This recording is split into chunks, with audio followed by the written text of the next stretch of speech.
Carbon जो होता है उसे काई से डिनोट किया जाता है, सी से डिनोट किया जाता है। प्रकृति में कार्बन ही एक ऐसा तत्व है जिसके सबसे ज्यादा यौगिक मतलब कंपाउंड जो होते हैं वो पाए जाते हैं। कार्बन जो होता है वो क्या होता है, अधातु तत्व है, नॉन मेटल तत्व है।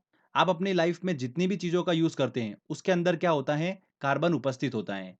ठीक है, जैसे कि शक्कर, हम शक्कर का यूज करते हैं तो शक्कर में भी कार्बन होता है, लकड़ी में कार्बन होता है, पेट्रोल उसमें भी कार्बन होता है, जो कपड़े हम पहनते हैं उसमें भी क्या होता है, कार्बन होता है। यहाँ तक कि ह्यूमन बॉडी में भी कार्बन पाया जाता है। तो हमारी लाइफ में जितनी भी चीज़ों का हम यूज़ करते हैं उन सभी में क्या होता है, कार्बन उपस्थित होता है। कार्बन का अगर एटॉमिक नंबर की बात करते हैं, परमाणु क्रमांक की बात करते हैं, तो कितना होता है, 6 होता है। आवर्त सारणी में कार्बन को छठे स्थान पर रखा गया है, इसलिए इसका परमाणु क्रमांक कितना है, 6 है। इसमें इलेक्ट्रॉन की संख्या कितनी होगी, 6 होगी। तो कार्बन के शेल स्ट्रक्चर में इन इलेक्ट्रॉन्स को कैसे जमाया जाता है ये मैं आपको आगे अच्छे से कंसेप्चुअली समझाऊंगा। ठीक है, अभी बस इतना ध्यान रखिए कि कार्बन का परमाणु क्रमांक कितना होता है, 6 होता है। मतलब कार्बन में कितने इलेक्ट्रॉन है, 6 इलेक्ट्रॉन है। ठीक है, देखिए आगे हम बात करते हैं। कार्बन जो होता है वो प्रकृति में दो रूप में मिलता है।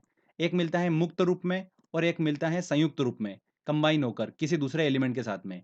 देखिए मुक्त रूप से हमारा तात्पर्य यह है कि उस पदार्थ में सिर्फ और सिर्फ कार्बन होता है, कोई दूसरे एलिमेंट उसमें नहीं होते हैं, जैसे कि हीरा हुआ, ग्रेफाइट, फुलेरिन और ग्रेफिन। देखिए फुलेरिन और ग्रेफिन ये आपने वर्ड नहीं सुने होंगे, तो ये ध्यान रखिएगा, बहुत इंपॉर्टेंट है। हीरा ग्रेफाइट तो सभी को पता होता है, फुलेरिन और ग्रेफिन यहां से एग्जाम में क्वेश्चंस देखने को मिलते हैं। ठीक है, अगर हम संयुक्त रूप की बात करें, मतलब कार्बन दूसरे तत्वों के साथ मिलकर यौगिक का निर्माण करता है, मतलब उनके साथ में प्रेजेंट होता है दूसरे तत्वों के साथ में, जैसे कि CO2 कार्बन डाइऑक्साइड हुई, ग्लूकोज हुआ C6H12O6, C8H18 पेट्रोल, C12H22O11 शक्कर, कोयला हुआ, कोयले में सिर्फ कार्बन नहीं होता है, कार्बन के साथ साथ में हाइड्रोजन, नाइट्रोजन, सल्फर ये सभी तत्व जो होते हैं वो उपस्थित होते हैं। तो यहाँ पर कार्बन जो है वो क्या है, संयुक्त रूप में उपस्थित है, जैसे कि ड्राई आइस हुआ। तो फ्रेंड्स ये मैंने आपको संयुक्त रूप और मुक्त रूप के कुछ एग्जाम्पल्स बताए हैं, इनको आप थोड़ा ध्यान रखिएगा, एग्जाम में क्वेश्चंस बनते हैं। देखिए आगे हम बात करते हैं एलोट्रोप्स के बारे में। एलोट्रोप्स मतलब अपर रूप क्या होता है, तो देखिए ध्यान से सुनिएगा। एक ही एलिमेंट के, एक ही तत्व के अलग अलग रूप जिनकी फिजिकल प्रॉपर्टी अलग अलग हो। फिजिकल प्रॉपर्टी का मतलब क्या है, उनका द्रव्यमान मतलब मास उनका अलग अलग हो, बॉइलिंग पॉइंट उनका अलग हो। तो मतलब फिजिकल प्रॉपर्टी अलग अलग हो पर केमिकल प्रॉपर्टी समान हो, वही क्या कहलाते हैं, अपर रूप मतलब एलोट्रोप्स कहलाते हैं। तो कार्बन के एलोट्रोप्स की अगर हम बात करें तो हीरा हुआ, ग्रेफाइट हुआ, फुलेरिन हुआ, ये कार्बन के क्या हैं, एलोट्रोप्स हैं, अपर रूप हैं। ठीक है, तो इनकी प्रॉपर्टी समझने से पहले हम कार्बन के शेल स्ट्रक्चर को समझते हैं। ठीक है फ्रेंड्स, ये बहुत जरूरी है। आप प्रॉपर्टी बहुत आसानी से समझ जाएंगे अगर आपको कार्बन का शेल स्ट्रक्चर जो है वो दिमाग में होगा। तो चलिए हम शेल स्ट्रक्चर के बारे में थोड़ा सा इंफॉर्मेशन ले लेते हैं। तो देखिए अगर हम शेल्स के बेसिक रूल की बात करें तो मैं आपको पहले बता देता हूँ। टोटल मिला के 4 शेल होती है, के शेल, एल शेल, एम और एन शेल। ठीक है, इस प्रकार से 4 शेल होती है। सबसे पास में देखिए नाभिक के कौन सी शेल होती है, के शेल होती है। यहाँ पर मैक्सिमम 2 इलेक्ट्रॉन रखे जा सकते हैं। उसके बाद में एल शेल आती है, इसके अंदर 8 इलेक्ट्रॉन मैक्सिमम रखे जा सकते हैं। एम शेल में 18 इलेक्ट्रॉन मैक्सिमम रखे जा सकते हैं और लास्ट में एन शेल में 32 इलेक्ट्रॉन मैक्सिमम रखे जा सकते हैं। तो ये एक इसका बेसिक रूल है। तो फ्रेंड्स हम बात कर रहे थे कार्बन की, तो कार्बन का शेल स्ट्रक्चर कैसा होगा, चलिए हम देख लेते हैं। तो फ्रेंड्स देखिए कार्बन जो होता है उसका परमाणु क्रमांक क्या होता है, 6 होता है। ठीक है, मतलब कार्बन के पास 6 इलेक्ट्रॉन है। तो इन 6 इलेक्ट्रॉन को देखिए शेल्स में कैसे अरेंज किया जाता है। चूंकि के शेल में मैंने आपको बताया था कि मैक्सिमम 2 इलेक्ट्रॉन आ सकते हैं, तो 2 इलेक्ट्रॉन हमने रख दिए। सबसे पहले के शेल में रखाते हैं, उसके बाद में एल शेल पर आते हैं हम। एल शेल में मैक्सिमम कितने इलेक्ट्रॉन रख सकते हैं, 8 इलेक्ट्रॉन रख सकते हैं। पर हमारे पास कितने बच रहे हैं, 4 बच रहे हैं अभी। ठीक है, कार्बन के पास 6 इलेक्ट्रॉन है, 6 में से हमने 2 रख दिए, बचे हुए कितने, 4। 4 को हमने एल शेल में रख दिया। ठीक है, तो कार्बन के आउटर शेल में कितने इलेक्ट्रॉन हो गए हैं, 4 इलेक्ट्रॉन हो गए हैं। अब देखिए कार्बन जो है स्टेबल कंडीशन में नहीं है। कार्बन चाहता है या तो मेरा आउटर शेल जो है वो कंप्लीट हो जाए, 8 इलेक्ट्रॉन उसके अंदर हो जाए। तो कार्बन चाह रहा है कि 4 इलेक्ट्रॉन आ जाए, पर 4 इलेक्ट्रॉन नहीं आ सकते क्योंकि कार्बन का आकार बहुत ही छोटा होता है। तो इलेक्ट्रॉन इलेक्ट्रॉन के बीच में रिपल्शन हो जाएगा, प्रतिकर्षण हो जाएगा, तो ये कंडीशन नहीं हो सकती। तो कार्बन सोच रहा है कि या तो ये 4 इलेक्ट्रॉन जो आउटर शेल के हैं या ये निकल जाए, ठीक है, इनको त्याग दे कार्बन। पर कार्बन इनको त्याग भी नहीं सकता है क्योंकि आकार छोटा होता है और न्यूक्लियस का अट्रैक्शन फोर्स बहुत ज्यादा होता है। अट्रैक्शन फोर्स के कारण ये इलेक्ट्रॉन भी निकल नहीं सकते हैं। तो कार्बन क्या करे, कैसे स्टेबल होगा।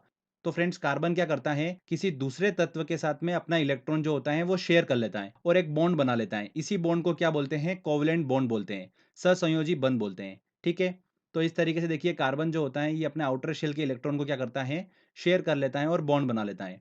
तो फ्रेंड्स ये मैंने आपको कार्बन का शेल स्ट्रक्चर बताया है। आगे हम हीरा, ग्रेफाइट इनकी प्रॉपर्टी डिस्कस करने वाले हैं, तो उसमें ये स्ट्रक्चर बहुत काम आने वाला है।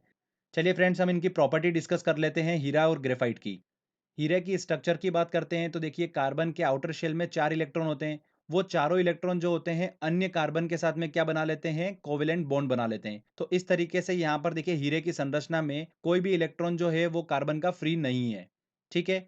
ग्रेफाइट की बात करते हैं तो देखिए यहाँ पर 4 इलेक्ट्रॉन कार्बन के पास आउटर शेल में होते हैं, उसमें से 3 इलेक्ट्रॉन जो होते हैं अन्य कार्बन के साथ में क्या बना लेते हैं, कोवेलेंट बॉन्ड बना लेते हैं, और यहाँ पर एक इलेक्ट्रॉन जो होता है वो फ्री होता है। तो फ्रेंड्स आप मुझे बताइए, हमने फिजिक्स में पढ़ा था कि फ्लो ऑफ इलेक्ट्रॉन जो होता है वो क्या कहलाता है, करंट कहलाता है। ठीक है। चूंकि डायमंड के स्ट्रक्चर में देखिए कोई भी इलेक्ट्रॉन फ्री नहीं है, इसलिए हीरा जो होता है वो बेड कंडक्टर होता है इलेक्ट्रिसिटी का। अगर इलेक्ट्रॉन फ्री होगा तभी तो इलेक्ट्रिसिटी फ्लो हो पाएगी, ऑब्वियस सी बात है। तो फ्रेंड्स हीरा जो होता है वो विद्युत का कुचालक होता है। अगर ये बात मैं डायरेक्टली आपको बोलता कि हीरा जो होता है वो बेड कंडक्टर होता है इलेक्ट्रिसिटी का, तो आपके दिमाग में क्वेश्चन आता कि क्यों होता है। तो क्यों होने का कारण ही ये हमने जो समझा है उससे हम बहुत अच्छे से इसको समझ पाए हैं। ग्रेफाइट की बात करते हैं तो मैंने आपको बताया था, देखिए यहाँ पर एक इलेक्ट्रॉन फ्री होता है, तो इलेक्ट्रॉन फ्री है मतलब इलेक्ट्रिसिटी यहाँ पर फ्लो हो सकती है। तो ग्रेफाइट जो होता है वो विद्युत का सुचालक होता है, मतलब गुड कंडक्टर होता है इलेक्ट्रिसिटी का। ठीक है। और ग्रेफाइट को क्या बोला जाता है, काला शीशा भी बोला जाता है। देखिए हीरे की और प्रॉपर्टी डिस्कस करते हैं। प्राकृतिक पदार्थों में हीरा जो होता है वो सबसे ज्यादा कठोर होता है, सबसे ज्यादा कठोर होता है, इस वजह से इसका हाई मेल्टिंग पॉइंट होता है, गलनांक जो होता है वो बहुत ज्यादा उच्च होता है। अब मैंने आपको बोला है प्राकृतिक पदार्थों में सबसे ज्यादा कठोर होता है। प्राकृतिक पदार्थ बोले मैंने, मैन मेड नहीं बोला है, मतलब मानव निर्मित नहीं बोला है। मानव निर्मित की अगर बात करेंगे सबसे कठोर पदार्थ की, तो वो होता है टंगस्टन कार्बाइड। इस चीज को ध्यान रखिएगा, मैंने प्राकृतिक पदार्थ बोला है। प्राकृतिक पदार्थों में सबसे ज्यादा कठोर कौन होता है, हीरा होता है। हीरा जो होता है वो द्रव में नहीं घुलता है, पारदर्शक होता है और रंगहीन होता है। देखिए हीरा जो होता है उसकी बिक्री में जो भार की इकाई होती है वो क्या होती है, कैरेट होती है। और एक कैरेट बराबर कितना होता है, 0.2 ग्राम होता है, मतलब 200 मिलीग्राम होता है। काफी इंपॉर्टेंट है और एग्जाम में भी पूछा गया था ये वाला क्वेश्चन। अगर ग्रेफाइट के उपयोग की बात करते हैं तो पेंसिल की नोक में इसका उपयोग होता है, परमाणु भट्टी में इलेक्ट्रोड के रूप में इसका उपयोग होता है। तो फ्रेंड्स ये देखिए हीरा और ग्रेफाइट की मैंने आपसे प्रॉपर्टी डिस्कस करी है।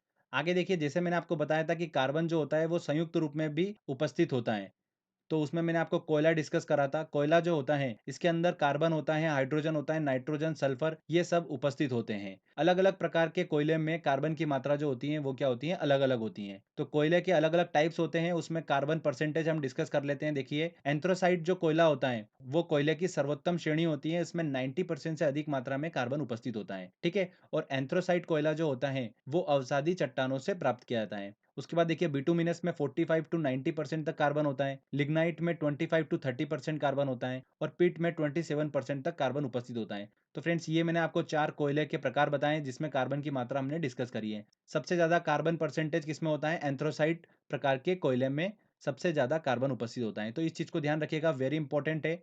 आगे देखिए हम बात करते हैं ठोस कार्बन डाइऑक्साइड की, जिसे ड्राई आइस भी बोलते हैं। क्या बोलते हैं इसको, शुष्क बर्फ भी कहा जाता है। यह कार्बन डाइऑक्साइड का ठोस रूप होता है जिसे गर्म करने पर सीधे गैस में परिवर्तित हो जाता है। अगर हम आइस मतलब बर्फ को गर्म करेंगे तो पहले द्रव अवस्था आती है, फिर उसको गर्म करते हैं तो वो गैस में परिवर्तित हो जाता है। पर यहाँ पर देखिए ठोस कार्बन डाइऑक्साइड की अगर हम बात करेंगे तो इसको गर्म करने पर ये सीधे गैस में परिवर्तित हो रहा है, तो बीच में द्रव अवस्था जो है वो नहीं आती है। तो ध्यान रखिएगा, वेरी इंपॉर्टेंट है, एग्जाम में यहाँ से 2 से 3 बार रिपीट हो चुका है क्वेश्चन। इसका उपयोग जो होता है ठोस कार्बन डाइऑक्साइड का काय में किया जाता है, आइसक्रीम बनाने में इसका उपयोग किया जाता है। तो फ्रेंड्स देखिए यहाँ पर हमारा ये कार्बन का थ्योरी सेक्शन कंप्लीट होता है।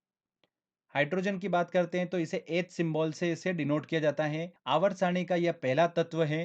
प्रकृति में गैसीय अवस्था में हाइड्रोजन पाया जाता है। हाइड्रोजन बहुत ही ज्यादा ज्वलनशील गैस है। ये वायु की ऑक्सीजन के साथ में विस्फोटक रूप से क्रिया कर कर जल का निर्माण करता है, कौन, हाइड्रोजन। साथ ही साथ हाइड्रोजन का एक एडवांटेज है कि ये न्यूनतम वायु प्रदूषण करता है। हाइड्रोजन जो होता है वो ईंधन की तरह भी यूज होता है, इसलिए कंपेयर करें अगर हम कि डीजल और पेट्रोल को अगर जलाया जाए उसमें वायु प्रदूषण बहुत अधिक मात्रा में होता है, अगर हम हाइड्रोजन की बात करें तो उसमें वायु प्रदूषण बहुत ही कम होता है। ठीक है। तो ये काफी अच्छा एडवांटेज है और एग्जाम में ये वाला पॉइंट पूछा गया था। देखिए मैंने आपको बताया कि हाइड्रोजन जो होता है वो वायु की ऑक्सीजन के साथ में क्रिया करके क्या करता है, जल का निर्माण करता है। तो जल का सूत्र क्या हुआ, H2O। साधारण जल की अगर हम वेट की बात करें, भार की बात करें तो कितना होता है, 18 ग्राम पर मोल होता है। आगे देखिए ध्यान से सुनिएगा, हाइड्रोजन के 3 समस्थानिक पाए जाते हैं, आइसोटोप्स पाए जाते हैं, कौन कौन से, प्रोटियम, ड्यूटेरियम और ट्राइटियम। वेरी इंपॉर्टेंट है, ड्यूटेरियम यहाँ से क्वेश्चंस बनता है। ये ड्यूटेरियम जो होता है ऑक्सीजन के साथ में क्रिया कर लेता है और क्या बनाता है, ड्यूटेरियम ऑक्साइड बनाता है। ड्यूटेरियम ऑक्साइड का अगर रासायनिक अगर सूत्र देखें तो क्या होता है, D2O होता है। ध्यान रखिएगा, एग्जाम में क्वेश्चन पूछा गया था ये भी। तो इसे क्या बोला जाता है, ड्यूटेरियम ऑक्साइड को भारी जल, हैवी वाटर बोला जाता है। ठीक है फ्रेंड्स, इसका आणविक भार जो होता है वो कितना होता है, 20 ग्राम पर मोल होता है। साधारण जल से इसका भार जो होता है थोड़ा ज्यादा होता है, जैसा कि नाम से स्पष्ट है। तो इसको आप ऐसे ध्यान रख सकते हैं, देखिए फॉर्मूला क्या होता है, D2O। तो लास्ट का देखिए 2 और O आ रहा है ना, तो वो 20 टाइप दिख रहा है आपको, तो वो 20 इसका क्या होता है, आणविक भार होता है। ठीक है, 20 ग्राम पर मोल। इस तरीके से आप उसको याद रख सकते हैं ट्रिक से। हैवी वाटर जो होता है वो रंगहीन होता है, गंधहीन होता है और स्वादहीन होता है। इसकी खोज कब हुई थी, 1932 में इसकी खोज हुई थी। किसने करी थी, यूरे और वॉशबर्न ने इसकी खोज करी थी। तो साइंटिस्ट का नाम भी याद रखिएगा, यूरे और वॉशबर्न ने इसकी खोज करी थी। भारी जल का देखिए उपयोग काय काय में होता है, मंदक की तरह, शीतलक की तरह इसका परमाणु ऊर्जा संयंत्रों में उपयोग होता है, मॉडरेटर और कूलेंट की तरह। ठीक है, ये क्या करता है, न्यूट्रॉनों की स्पीड को क्या कर देता है, स्लो कर देता है भारी जल। आगे देखिए, जल की बात कर रहे हैं तो एक और चीज एग्जाम में पूछी जाती है कि समुद्री जल को शुद्ध करने के लिए कौन सी प्रोसेस उपयोग में ली जाती है। तो कौन सी प्रोसेस ली जाती है, रिवर्स ऑस्मोसिस, उत्क्रम प्रासरण जो होता है, इस प्रोसेस का उपयोग किया जाता है समुद्री जल को शुद्ध करने में। ठीक है, तो ये वेरी इंपॉर्टेंट नोट है, इसको आप ध्यान रखिएगा। देखिए आगे हम हाइड्रोजन के उपयोग की बात करते हैं। तो हाइड्रोजन जो होती है, मैंने स्टार्टिंग में बताया था, ईंधन की तरह भी यूज होती है। तो रॉकेट ईंधन में इसका उपयोग किया जाता है क्योंकि ये कम वायु प्रदूषण करती हैं। हाइड्रोजन जो होती है वनस्पति तेल के साथ में क्रिया करती हैं 150 से 180 डिग्री सेल्सियस पर। किसकी प्रेजेंट में, निकल की प्रेजेंट में। और क्या बनाती है, वनस्पति घी का निर्माण करती हैं। इसे ही क्या बोलते हैं, हाइड्रोजनीकरण प्रोसेस बोलते हैं। वेरी इंपॉर्टेंट है, लास्ट ईयर एग्जाम में क्वेश्चन पूछा गया था यूपीपीसीएस में, तो इस चीज को ध्यान रखिएगा। यहाँ पर निकल जो है वो उत्प्रेरक का काम कर रहा है, कैटेलिसिस का काम कर रहा है। और कैटेलिसिस क्या होता है, कैटेलिसिस वो होता है जो रासायनिक अभिक्रिया की गति को क्या करता है, बढ़ा देता है। और अभिक्रिया के अंत तक खुद जो होता है वो अपरिवर्तित रहता है। तो इस चीज को आप ध्यान रखिएगा। तो ये आपको क्लियर हुआ, वनस्पति तेल हाइड्रोजन के साथ क्रिया करता है निकल की प्रेजेंट में और वनस्पति घी का निर्माण करता है। आगे देखिए, हाइड्रोजन जो होता है वो हेबर विधि में भी यूज होता है। हेबर विधि में हाइड्रोजन और नाइट्रोजन साथ मिलकर अमोनिया का निर्माण करते हैं। अमोनिया जो होता है वो जल में घुलनशील होता है। ये बहुत ही इंपॉर्टेंट प्रॉपर्टी है इसकी, एग्जाम में भी पूछा गया है ये वाला। अमोनिया जल में घुलनशील होता है और टीयर गैस की तरह ये यूज किया जाता है। कौन, अमोनिया। देखिए इसका इक्वेशन देखते हैं, तो N2+3H2 क्या बनाया इसने, NH3। अमोनिया का निर्माण करा, किसकी प्रेजेंट में, ये भी ध्यान रखिएगा, लोह चूर्ण की प्रेजेंट में। यहां पर कैटेलिसिस का काम कौन कर रहा है, लोह चूर्ण, हेबर विधि में।